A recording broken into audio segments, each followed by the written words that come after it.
Hiroshima Nagasaki துயரங்களுக்கு நடுவுல ஒரு அதிசயம் நடந்துச்சு. அவர் பேரு சுடோமு யமாகுச்சி. 1900 ஆகஸ்ட் 6ஆம் தேதி அன்னைக்கு வேலைக்காக ஹிரோஷிமா போயிருந்தாரு யமாகுச்சி. அவர் கண்ணு முன்னாடி தான் அன்னைக்கு அந்த அணுகுண்டு வெடிச்சிச்சு. அதுல அவரோட தோலெல்லாம் எரிஞ்சு போச்சு, படுகாயம் அடைஞ்சாரு. எப்படியோ தப்பிச்சு அவர் அங்கிருந்து ஓடினாரு. அந்த நாளை அவரால் மறக்கவே முடியாது. அவர் சொந்த ஊர் எதுன்னு கேட்டீங்கன்னா நாகசாகி. ஆகஸ்ட் 8ஆம் தேதி அன்னைக்கு ஊருக்கு திரும்பி போயிட்டாரு.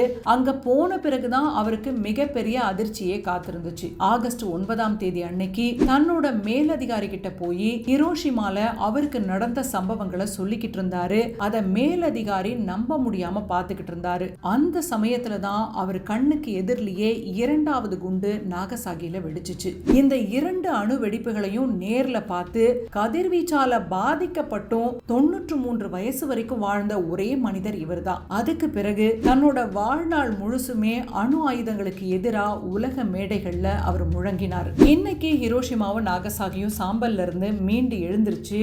இப்போ அந்த நகரங்கள் ரொம்பவே பாதுகாப்பானது, பசுமையானது. ஆனா அங்க இருக்கிற அமைதி நினைவு சின்னங்கள் மனிதனோட பேராசைக்கு ஒரு எச்சரிக்கையா இன்னைக்கும் நிக்குது. ஆனா மனிதர்கள் இன்னும் அதுல இருந்து எந்த பாடத்தையும் கத்துக்கலையே. இது பற்றின உங்களுடைய கருத்து என்ன? கமெண்ட்ல பதிவு பண்ணுங்க.